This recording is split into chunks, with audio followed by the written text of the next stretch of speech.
이 지구에서 신의 성품과 인간의 성품을 통합해서 보여주신 분이 있잖아요.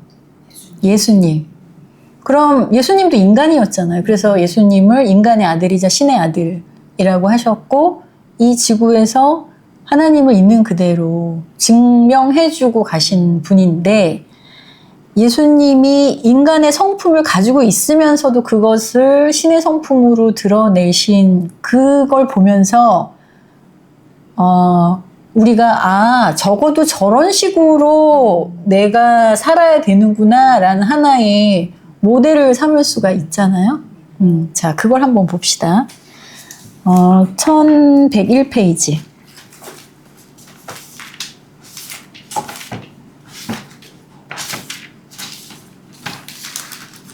7번 종교생활의 절정에서 이제 그 예수님에 대해서 묘사한 것들을 우리가 한번 쭉 읽으면서 한번 여러분들이 본인이 여태까지 가졌던 그 감정 상태들과 비교를 해서 어떤 것이 이상적인 것인가를 한번 느껴보세요. 유란시아의 보통 필사자는 비록 나사렛 예수가 육체를 입고 머무르는 동안에 얻은 그 인품의 높은 완성을 바랄 수는 없어도 필사 신자마다 예수의 성격이 완전하게 된 길을 따라서, 그러니까 여기에서는 예수님께서는 그 성품을 완전하게 만들었다라고 표현을 하잖아요. 튼튼하고 통일된 인격을 개발하는 것이 아주 가능하다. 주의 성격의 독특한 모습은 그 성격의 완전함보다 균형, 성격이 지극하고 치우치지 않게 통일된 것이다. 자, 여기에서 균형, 통일이라는 단어를 썼어요. 그러면 무엇을 균형 있게 했으며 무엇을 통일했느냐? 하나는 인간의 성품과 신의 성품이 균형 있게 드러난 거고, 또 이렇게 얘기할 수도 있어요. 영과 지성과 물질, 이 세 가지가 균형 있게 통일되어서 나타났다라고도 할 수 있는 거예요. 예수님이 그 모든 이상적인 부분을 보여주셨다라고 보면 돼요. 그럼 어떻게 하셨느냐? 어떤 식으로 그의 성품이 드러났느냐? 그 아래 보세요. 예수의 어김없는 친절은 사람들의 가슴에 와 닿았지만 그의 튼튼한 인품은 추종자들을 놀라게 했다. 그는 참으로 성실했다. 그에게 아무런 위선이 없었다. 꾸밈이 없었다. 또 언제나 진심이었다. 거칠애가 없었다는 얘기죠. 속임수 쓴 적이 없다. 진리를 가르친 그대로 그는 진리의 삶을 살았다. 자, 이 안에서 보면 성실하고 친절했어요. 진심이었어요. 그런데 그게 속이거나 거칠애가 없었다는 얘기예요. 그럼 반대로 사람들은 무언가를 할 때 친절을 베풀어 뭔가 상대방한테 자기의 좋은 모습을 보여주고 상대방이 원하는 것을 들어주기도 해. 선의를 베풀기도 해. 그런데 그 이면에 뭐가 작용해요? 의도해서 꾸미잖아. 의도가 다 들어가 있잖아요. 그런데 예수님은 그런 의도가 없이 진심이었다는 얘기예요. 거칠애라는 게 뭐예요? 나를 뭔가 보여주고 싶은 대로 보여주려고 하는 거 있잖아요. 그런 거조차 없었다는 얘기예요. 자, 인간적이죠. 인간적이지만 그 인간적인 차원에서 어떤 것이 가장 이상적이고 최상인지를 예수님의 이 상태로 여러분들이 생각을 하라는 얘기예요. 아, 적어도 내가 사람을 대할 때 진심으로 있는 그대로 최선을 다해서 성실하게 친절을 베풀고 선의를 베풀어야 하는구나 라는 것을 여러분들이 깨닫고 그런 상태가 되려고 노력을 하시라는 얘기예요. 자, 그 아래 봅시다. 주는 분별이 있고 가까이 할 수 있는 분이었는데 그가 봉사를 베풀 때 실용적이었다. 그리고 그런 것들이 상식 안에서 이루어졌다. 기형이거나 유별나고 괴상한 성향이 그에겐 하나도 없었다. 쉽게 변하거나 변덕 부리거나 히스테리를 보인 적이 없다. 그의 가르침에는 모든 일에는 특별한 예의 바른 감각과 분별이 언제나 있었다.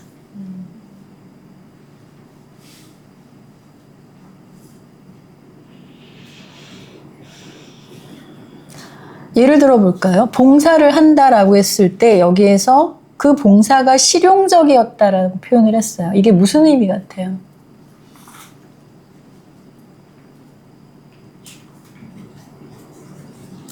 잘 알아듣게, 현실적으로. 그런 의미도 있을 수 있지만 예를 들어서 사람들이 봉사를 할 때 어떤 마음으로 봉사할 것 같아요? 칭찬받고 싶은. 그런 것도 있고 또 불쌍해서 어떡해. 동정심. 아이고 안쓰러워. 감정이 치우치잖아요. 감정이 치우치면 어떻게 돼요? 어떻게 되는지 아세요? 그 봉사가 진짜 그 사람을 도와주는 봉사가 돼야 되는데 안 줘도 되고 안 해도 되는 것까지 나를 통해서 나오게 되고 어쩌면은 상대방이 원하지도 않는 것들을 주려고 할 수도 있어요. 내 감정이. 내 감정 때문에. 그런데 예수님은 실용적이라는 게 그거예요. 저 사람한테 뭐가 필요해? 그럼 딱 필요한 것을 주는 거예요. 넘치게 안 줘도 되는데 사람들은 불필요한 것까지 주려고 한다는 얘기예요. 그 인간적인 감정으로. 분별하기 진짜 어렵다.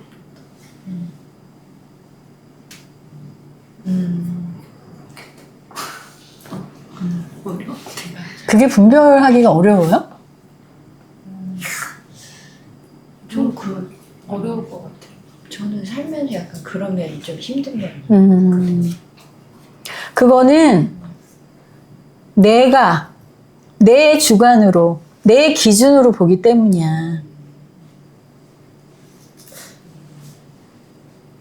봉사라는 것은 그 사람을 위해서 나누어 주거나 내가 해줄 수 있는 어떤 역할을 해주려고 하는 거잖아요. 네.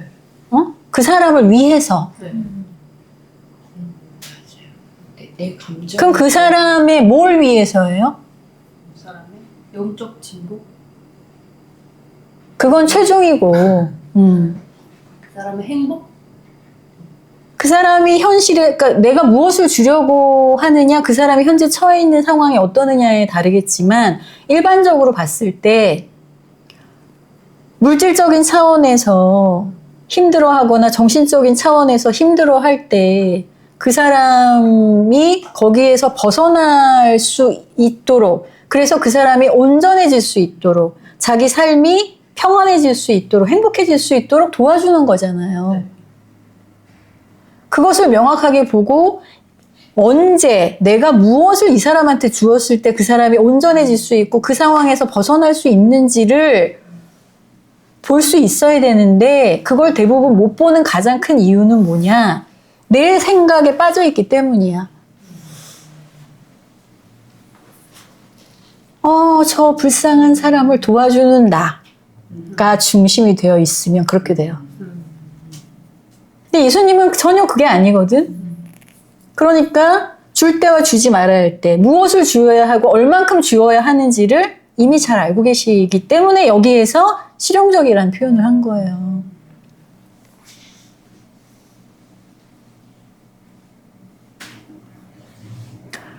여기에도 나오죠.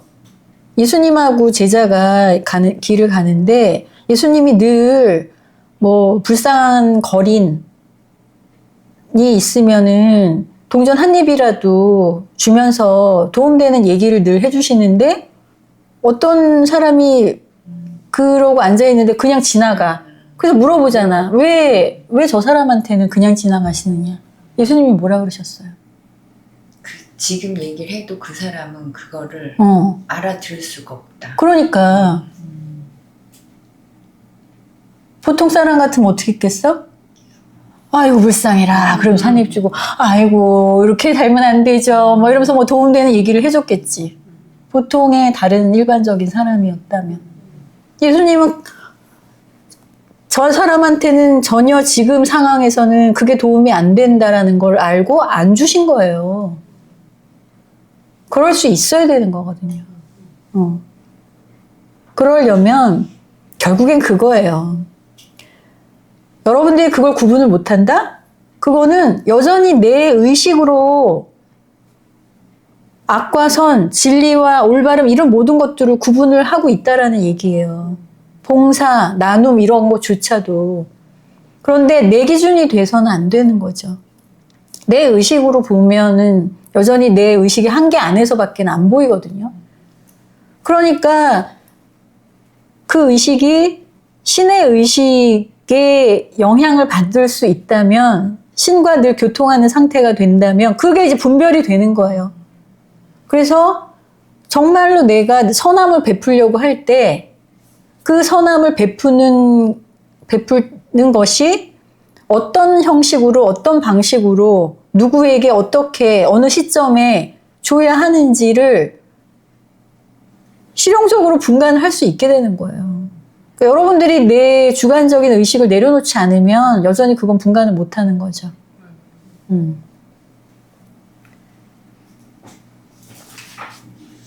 그러니까 여기서 분별을 언제나 하셨다라고 하잖아요.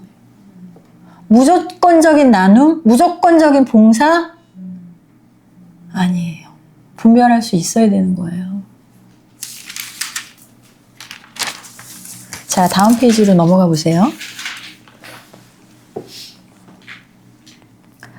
사람의 아들은 언제나 매우 차분한 인물이었다. 적들조차 그에게 건전한 존경심을 나타냈다. 그들은 그의 계심을 두려워하기까지 했다. 예수는 두려움이 없었다. 중요하죠? 네, 중요합니다. 두려움이 없었기 때문에 예수님께서는 하나님의 뜻을 실행시키기 위해서 해야 하는 일들을 그냥 하신 거예요. 그런데 대부분의 사람들은 두려움이 너무 크기 때문에 해야 되는 일을 못하죠. 주저하죠. 망설이죠. 신다운 열심으로 넘치게 충전되었지만 결코 광신을 보이지 않았다. 감정이 살아있었지만 결코 가볍지 않았고 상상력이 있었지만 언제나 실용적이었다. 현실에 기반을 해서 생각을 하셨다는 얘기예요. 여기 읽어보면 하나님이 아니라 예수님이 이상한 얘기 하는 거 봤어요? 그런 얘기 한마디도 안 하세요. 현실을 떠난 뭔가 막 영적이고 막 환상적이고 막 이런 얘기 안 하시잖아요. 가장 영적이신 분인데, 그쵸? 자, 솔직하게 삶의 현실에 부딪혔으나 결코 지루하거나 무디지 않았다. 예수님조차 삶에 늘 부딪히고 문제에 당면해서 그 문제를 해결하면서 사셨어요. 자, 용기가 있어도 결코 무모하지 않았다. 신중했지만 비겁하지 않았다. 자, 용기가 있었는데 무모하지 않았대요.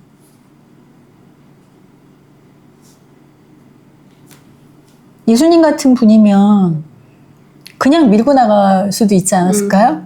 하지만 이분은 나아갈 때와 물러날 때를 아신 거죠. 그래서 유대인들 잠시 피해 있기도 했잖아요. 이렇게 전도 다니시다가도 지금은 잠시 조용히 있어야 되겠다라고 하면 피해 있었고, 제자들한테도 어디야? 예루살렘? 거기 들어가지 말라고. 조심하라고 그러고. 아니, 용기 있으면 그냥 무작정 돌진하면 되잖아? 그게 용기가 아니라는 얘기예요. 용기라는 게. 참고로 이런 얘기 유란시아서에도 있어요.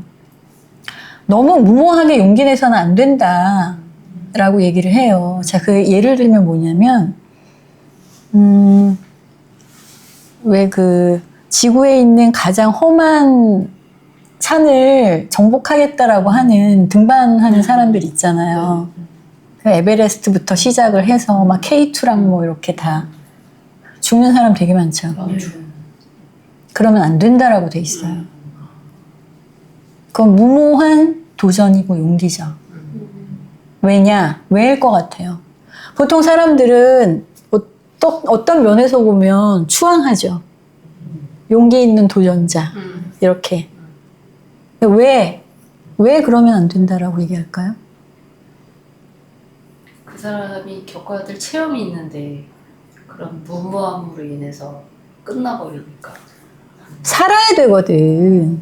계속 살아서 이 사람은 그 삶의 체험을 하도록 되어 있는데 그 무모한 도전으로 인해서 더 이상 그걸 못하게 됐잖아요. 그러면 안 되거든요. 적어도 자기 생명을 유지하면서 체험을 계속 해나가야 하는 게 굉장히 중요하게 우리한테 기본적으로 해야 되는 일이에요. 삶을 살아가는 그 과정 전체가. 그러니까 그러기 위해서 내 몸을 건강하게 유지를 해야 되는 게 기본이잖아요. 그런데 도전한다고 그런데 가가지고 죽어버리면 안 되잖아. 그런 부분을 얘기를 하는 거예요. 무모하지 않게 용기를 가지고 있어야 된다.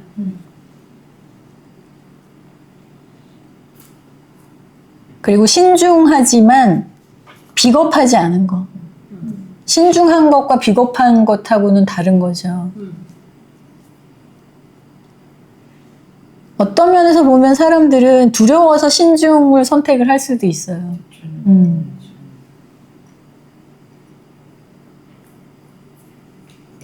그 다음에 동정심이 있어도 감상에 빠지지 않았다.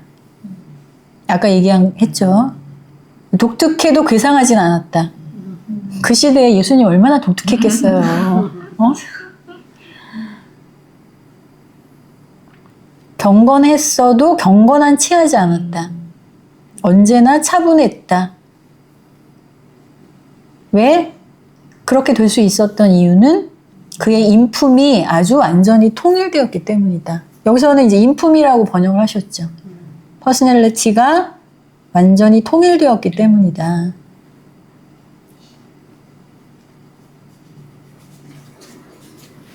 자, 그럼 제일 아래로 내려와 보세요. 제일 아래의 6번째.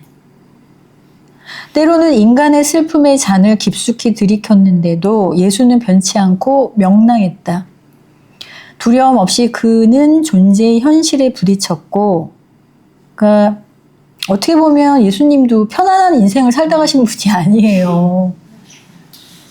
가정적으로도 그렇고, 경제적으로도 그렇고, 사회적으로도 그렇고, 굉장히 힘든 삶을 살다가 가셨죠.